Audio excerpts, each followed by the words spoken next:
सगळीकडे राजकीय धुमाळी चालू असा. शिवसेनेनी तुमचेर खूप आरोप जाता. मॅडम थोडे लोक जे तुमचे ओपोजीट आसा ते म्हणटा की ढिलाय लायलो गो, कांय काम करिना, सगळे आडून उरल्या, कामां आमची जायना. कितें सांगपाचें? जिल्हा इलेक्शनाच्या टायमार आम्ही जेन्ना घराघरांनी भोंवलेली आमचो रिपोर्ट सारको घराघरांनी पावल्लो आहा. आता आमच्या इलेक्शनाच्या टायमार आम्ही पडतो आख्खोच रिपोर्ट दितेली.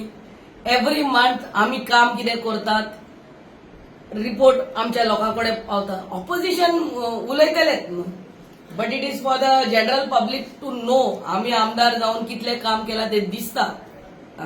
दॅट इज ऑपोजिशन आता उलोवचें ना ते केन्ना उलयता. एक सादारणशी एक वर्ष ते 9 महिने उरला इलेक्शनाक आनी नवीन नवीन आता तयार जातात. कितें म्हणणें आसा तुमचें इलेक्शनाक? आणि नोईन जावंक जाय, जावंकूच जाय. ताचो कितें फरक पडटलो तुमकां? कांयच फरक पडचो ना.